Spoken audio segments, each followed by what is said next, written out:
जय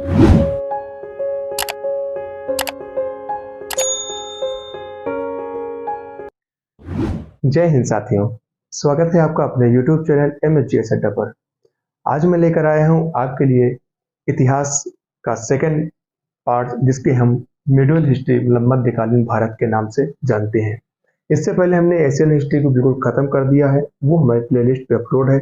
अगर आप लोगों ने नहीं देखा है तो डिस्क्रिप्शन में मैं उसका लिंक दे दूंगा, आप उसमें जाके देख लेंगे और प्लस मेरे प्लेलिस्ट पे भी जाकर आप उसको देख सकते हैं। याद रखें, एशियन हिस्ट्री मैंने जहां तक पढ़ा रखी है, अभी एसएससी के एमटीएस के एग्जाम्स हो रहे हैं और उसमें बहुत सारे क्वेश्चन उसमें से पूछे जा गए हैं। आज से हम लोग मध्यकालीन भारत मतलब मिडिवल हिस्ट्री पढ़ेंगे। अब मिडिवल हिस्ट्री की शुरुआत हम लोग करेंगे भारत पर अरब वालों का आक्रमण से, कि भारत पर अरब वालों का आक्रमण कब हुआ, पहला आक्रमण किसने किया, दूसरा किसने किया और सफल आक्रमण किसका रहा। उसके बाद जब इसको पूरा पढ़ लेंगे तो हम पढ़ेंगे भारत पर तुर्क आक्रमण के बारे में। याद रखें, एक थोड़ी छोटी सी कहानी है, मैं इसको एक कहानी के तौर पे मैं आपको बता दूं ताकि आपको याद हो जाए, क्योंकि मैंने आपसे वादा कर रखा है कि पढ़ाऊंगा ऐसे कि भूलना ही भूल जाओगे। तो वादा करना कोई बड़ी बात नहीं है, पर उसको निभाना तो बहुत बड़ी बात होती है। तो मैं निभाऊंगा हर हाल में आपके साथ। और मैं पहले ही मैं बताऊं, मेरी तबीयत ठीक नहीं है, बहुत टेंशन में हूँ और शेयर करूंगा कभी, अभी वो वक्त नहीं है मैं आपसे शेयर कर सकूं। कोई बात नहीं, आप मेरे साथ लगे रहें, अपना प्यार मुझे देते रहें, मैं आपके साथ हमेशा खड़ा रहूंगा, हर हाल में खड़ा रहूंगा।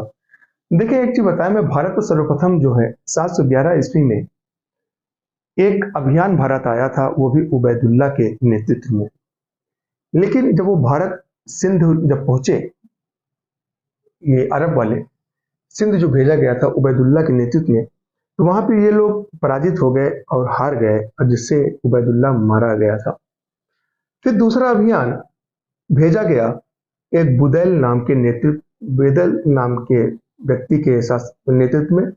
वो भी आए भारत, सोचे कि चले आक्रमण करें, लूटे सब कुछ, लेकिन हमारे भारत देश के बहादुर सैनिक और बहादुर राजा ने उनका भी मुंहतोड़ जवाब दिया और उन्हें भी मार गिराया।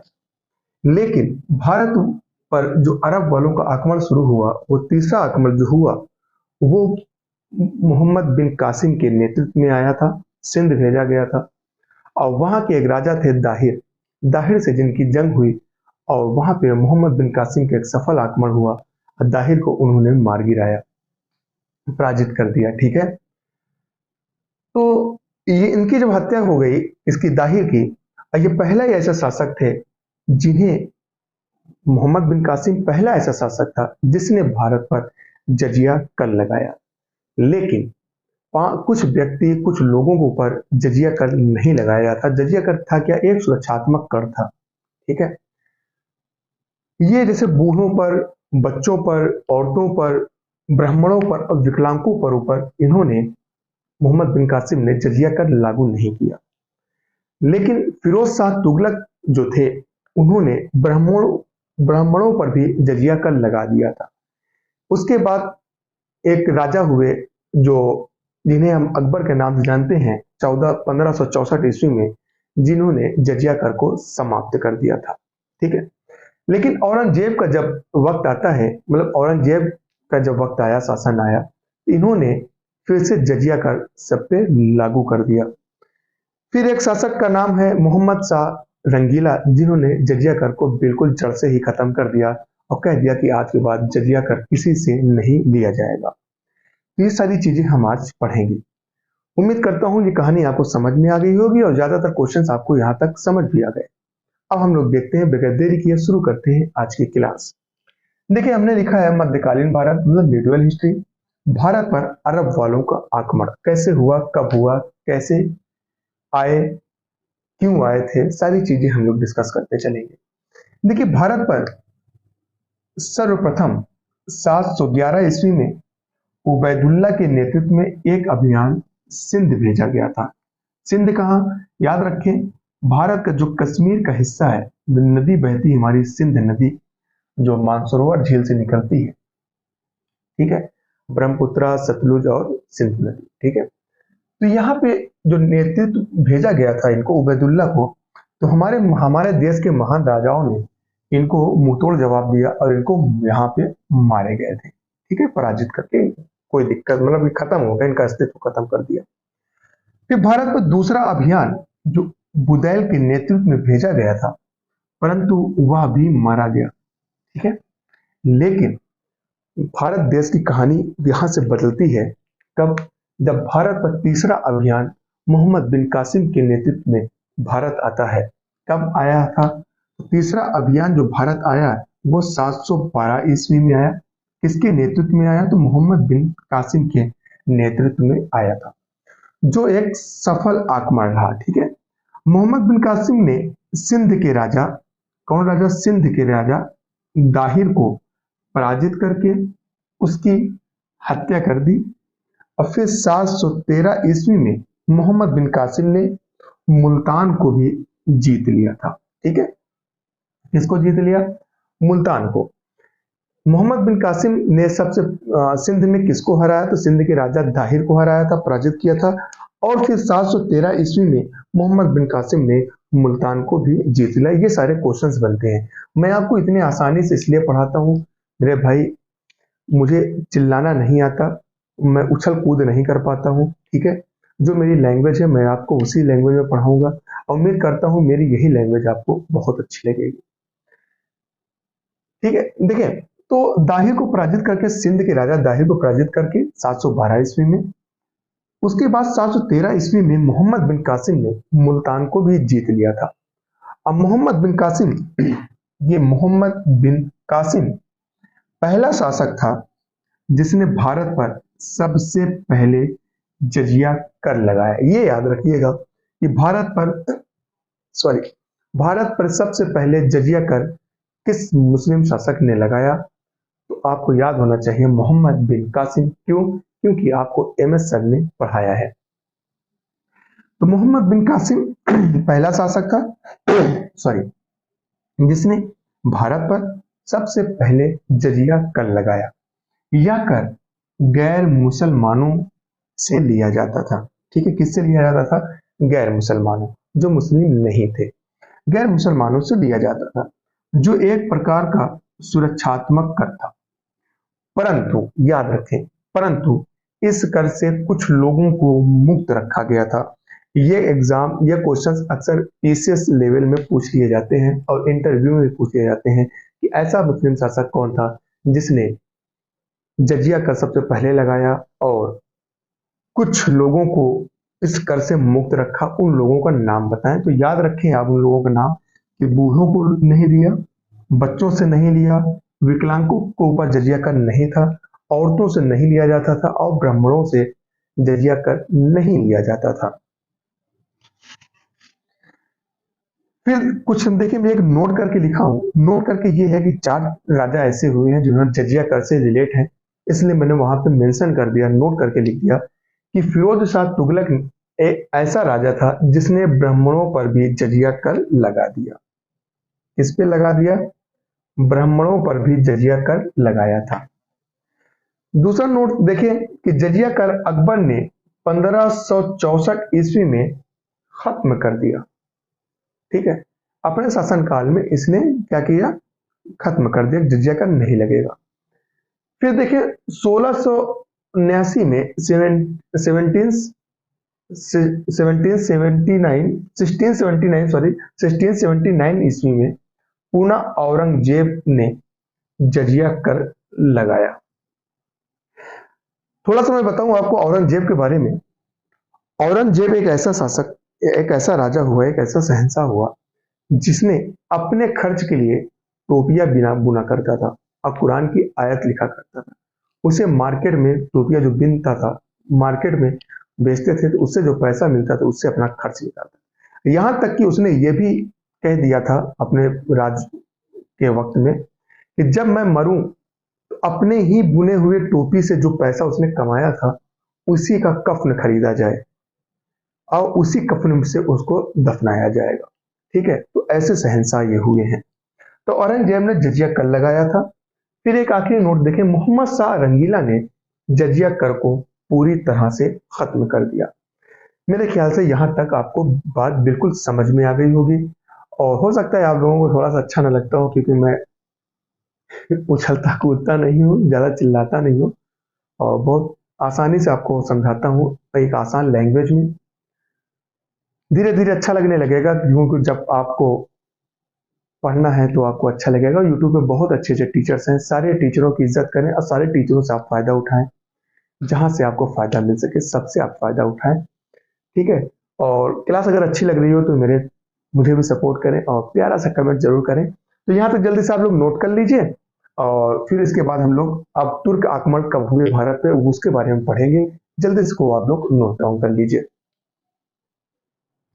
हम लोगों ने अभी तक भारत पे जो अरब वालों ने आक्रमण किया उसके बारे में देखा। अब हम लोग पढ़ेंगे भारत पे जो तुर्क वालों ने आक्रमण किया वो कौन थे, शुरुआत क्या हुआ। और याद रखें जो मैं चैप्टर पढ़ा रहा हूँ उसको संघर्ष का युग भी कहा जाता है, संघर्ष का काल।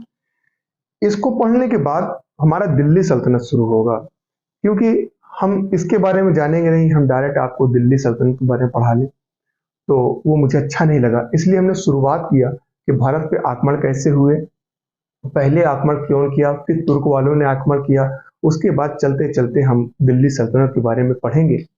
अभी हम लोग पढ़ते हैं, हम लोगों को देखना है कि भारत पर तुर्क वालों का आक्रमण। तो मैं आपको एक चीज बताएं, जो तुर्क वाले थे वो चीन के उत्तर पश्चिम भाग में निवास करने वाले एक असभ्य और बर्बर जनजाति के लोग थे, ठीक है। और एक तुर्क शासक था जिसका नाम था अलप्तगीन, ठीक है, जिसने 962 ईस्वी में गजनी साम्राज्य मतलब यामनी साम्राज्य की स्थापना की थी। तो गजनी साम्राज्य की स्थापना का श्रेय किसको जाता है, तो मैं आपको बता दूं अलप्तगीन की, ठीक है। और इसने अपनी राजधानी किसको बनाई थी, गजनी को। तो आइए शुरू करते हैं, इसे भी पढ़ना और देख लेते हैं, सारी चीजें हम आपको क्लियर करा देंगे। बहुत मासूम सी आवाज में बहुत प्यार से मैं आपको पढ़ाता हूँ, ताकि आपको हर एक चीज क्लियर हो जाए और हर एक चीज आपको याद रहे। मैंने लिखा है यहाँ पर, हेडिंग डाली है भारत पर तुर्क वालों का आक्रमण। तो शुरुआत करते हैं पढ़ना। देखिए, चीन के उत्तर पश्चिम भाग में निवास करने वाले तुर्क असभ्य और बर्बर जनजाति थी, ठीक है। बर्बर जनजाति के थे या फिर बर्बर जनजाति थी। तो अलप्तगीन नामक एक तुर्क ने 962 ईस्वी में, ये याद रखिएगा 962 ईस्वी, ठीक है, 962 ईस्वी में गजनी साम्राज्य या फिर यामनी साम्राज्य, ये दोनों एक ही चीज है, याद रखें। एग्जामिनर आपको गजनी साम्राज्य भी पूछ सकता है कि गजनी साम्राज्य की स्थापना किसने की, या फिर यामनी साम्राज्य की स्थापना किसने की, तो आपका आंसर अलप्तगीन ही लगेगा। यामनी साम्राज्य अगर आता है तो वो गजनी साम्राज्य से रिलेट है। यामनी और गजनी दोनों एक ही चीज है, ये याद रखें। और जिसकी राजधानी गजनी थी। फिर देखिए, अलप्तगीन का जो शासन चला है वो 962 से लेकर 977 ईस्वी तक चला। इसकी राजधानी गजनी थी। अलप्तगीन ने कुछ चुने हुए तुर्क अधिकारियों को नियुक्त किया था। इस व्यक्ति ने कुछ अधिकारी को नियुक्त किए थे, चुने हुए तुर्क अधिकारियों को। और इन्हीं अधिकारियों में एक अधिकारी था जिसका नाम था सुबुक्तगीन, ठीक है। क्या नाम था, सुबुक्तगीन भी था। इन्हीं अधिकारियों मतलब अलप्तगीन के अधिकारियों में से एक अधिकारी था जिसका नाम था सुबुक्तगीन, जो अलप्तगीन की मृत्यु के बाद गजनी के साम्राज्य की का राजा बनता है, शासक बनता है, ठीक है। तो यहीं तक आपको अलप्तगीन के बारे में पढ़ना है, ठीक है, कि अलप्तगीन के बाद शासक बनता है कौन, सुबुक्तगीन। अब देखिए, हम पढ़ते हैं सुबुक्तगीन के बारे में। सुबुक्तगीन 977 ईस्वी से लेकर 997 ईस्वी तक शासन करता है। देखिए, सुबुक्तगीन भारत पर पहला आक्रमणकारी तुर्क था। अब आपको कंफ्यूजन नहीं होनी चाहिए। भारत पर सबसे पहला आक्रमण किसने किया था, किस मुस्लिम शासक ने, तो कौन था, उबैदुल्ला, ठीक है। दूसरा आक्रमण किसने किया था, तो बुदैल ने। लेकिन अगर क्वेश्चन ये बने कि भारत पर सबसे पहले मुस्लिम आक्रमण, सफल आक्रमण, मुस्लिम सफल आक्रमण किसने किया? अरब की तरफ से। तो उनका नाम होगा, आप लगाएंगे मोहम्मद बिन कासिम। लेकिन अगर वहीं पे क्वेश्चन ये बने कि भारत पर सबसे पहले तुर्क आक्रमणकारी का नाम बताएं, तो वो आपका नाम होगा ये सुबुतगीन। ठीक है, तो ये सबसे पहला तुर्क आक्रमणकारी था जो भारत पे आक्रमण किया था। अब पहला सफल आक्रमण जो हुआ था मुस्लिम आक्रमण, कौन? अरब की तरफ से जो हुआ था, उनका नाम था मोहम्मद बिन कासिम। चलिए देखें कि सुबुतगीन भारत पर पहला आक्रमणकारी तुर्क था जिसने 986 ईस्वी में जयपाल पर आक्रमण कर उसे पराजित कर दिया। जयपाल एक राजा थे जिसने, ये कहाँ के थे? पंजाब के शाही वंश के राजा थे। ठीक है, जयपाल पर आक्रमण कर उसे पराजित कर दिया, जो पंजाब के शाही वंश के शासक थे। ये जयपाल कौन थे? पंजाब वंश के, शाही वंश के शासक। कहाँ के? पंजाब के। तो सुबुतगीन के दो पुत्र थे, पहला अब्दुल कासिम महमूद, दूसरा इस्माइल। ठीक है, सुबुतगीन के मृत्यु के बाद दोनों के बीच उत्तराधिकारी का युद्ध हुआ, जिसमें इस्माइल को पराजित कर अब्दुल कासिम महमूद गजनवी, अब्दुल कासिम जो थे ना, वो महमूद गजनवी के नाम से शासक बनता है। कहाँ का? गजनी का। अब आपके दिमाग में एक चीज क्लिक की होगी कि जिसको हम लोग हमेशा महमूद गजनवी के नाम से पढ़ा है, उनका पूरा नाम क्या है? तो मैं आपको बता दूं, अब्दुल कासिम महमूद। ठीक है, गजनवी, गजनी की राजधानी भी राज किया, शासक बने, तो उन्होंने अपना गजनवी लकब ले लिया। ठीक है, इसके बाद हम लोग अब पढ़ेंगे क्या? पूरा महमूद गजनवी के बारे में, कि महमूद गजनवी 998 से लेकर 1000 ईस्वी 1030 तक इन्होंने शासन किया है। कैसे किया, सारी चीजें हम आगे डिस्कस करेंगे। ये सारी चीजें आप लोग नोट कर लीजिए और फिर हम लोग आगे बढ़ते हैं। जैसा कि आप लोगों को पता है कि इससे पहले हम लोगों ने इनके पिता मतलब सुबुतगीन के बारे में पढ़ा, जिनका शासनकाल 997 ईस्वी में खत्म हो जाता है। अब हम लोग पढ़ेंगे अब्दुल कासिम महमूद के बारे में। आप सोच रहे हो कि महमूद गजनवी लिखा है, तो गजनवी जो है इसका लकब था। ठीक है, कि वो गजनी की राजधानी पे बैठते हैं, गद्दी पे बैठते हैं। तो इनका पूरा नाम है अब्दुल कासिम महमूद गजनवी। ठीक है, तो महमूद गजनवी के नाम से सभी लोग जानते हैं, तो पूरा नाम भी मैंने आपको बता दिया। तो थोड़ा सा इनकी कहानी जान लें आप लोग ऐसी स्टोरी टाइप में, कि इनका शासन काल शुरू होता है 998 से लेकर 1030 ईस्वी तक इनका शासन चलता है। सुबुतगीन के मरने के बाद, मतलब इनके पिता की मृत्यु होने के बाद, ये दो भाई थे। एक का नाम था अब्दुल कासिम महमूद, जो मैंने आपको बताया, महमूद गजनवी के नाम जो फेमस है, और दूसरे भाई का नाम था इस्माइल। तो पिता की मृत्यु होने के बाद इन दोनों भाइयों के बीच में उत्तराधिकार के लिए जंग शुरू हो गई कि मैं यहाँ का उत्तराधिकारी बनूंगा, मैं अपने पिता का उत्तराधिकारी बनूंगा। ठीक है, क्या हुआ, इन दोनों के बीच में जंग शुरू हुई, तो महमूद गजनवी, जो अब्दुल कासिम महमूद इनका पूरा नाम है, ये अपने छोटे भाई या बड़े भाई, क्योंकि किताबों में ये मेंशन नहीं है कि बड़ा कौन है छोटा कौन है, तो इस्माइल को पराजित करके 998 ईस्वी में ये गजनी की राजधानी पर उनकी गद्दी पर बैठ जाते हैं। और ये 1000 से लेकर 1027 ईस्वी तक के बीच में भारत पर 17 बार आक्रमण करते हैं। कितनी बार आक्रमण करते हैं? तो 17 बार ये भारत पर आक्रमण करते हैं।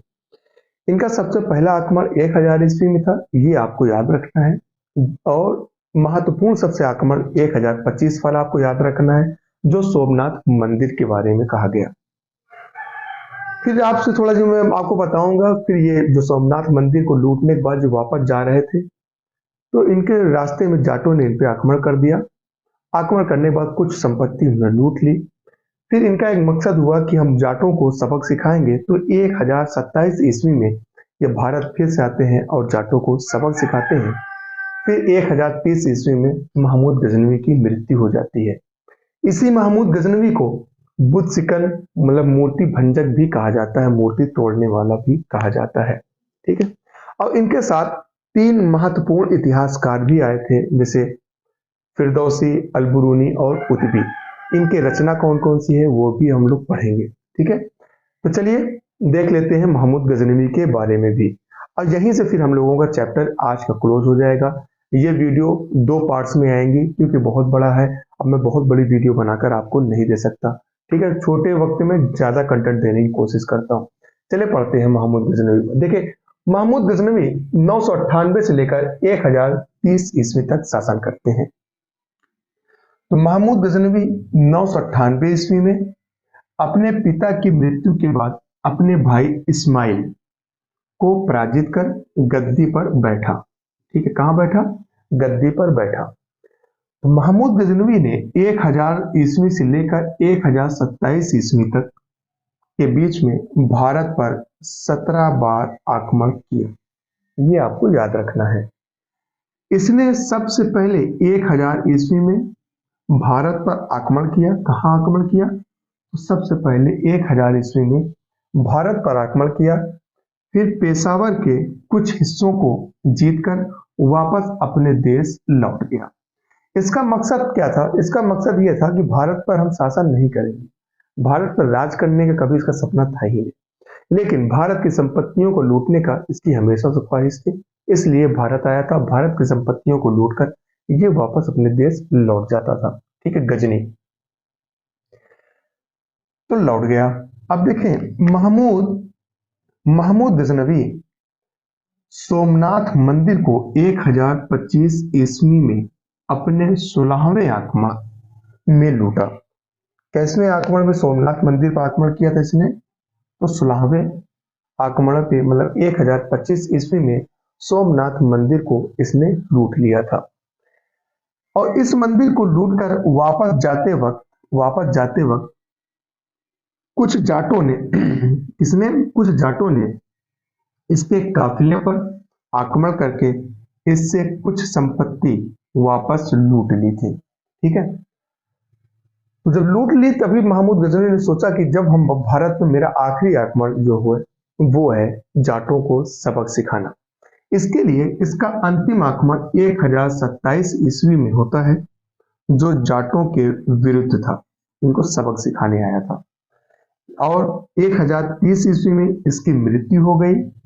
इसे बुद्धशिकन तथा मूर्ति भंजक भी कहा जाता है। ये चीज आप जो याद रखेंगे, मूर्ति भंजक और बुद्धशिकन किसे कहा जाता है, तो आपको याद हो जाएगा कि महमूद गजनवी का पूरा नाम क्या है? अब्दुल कासिम महमूद।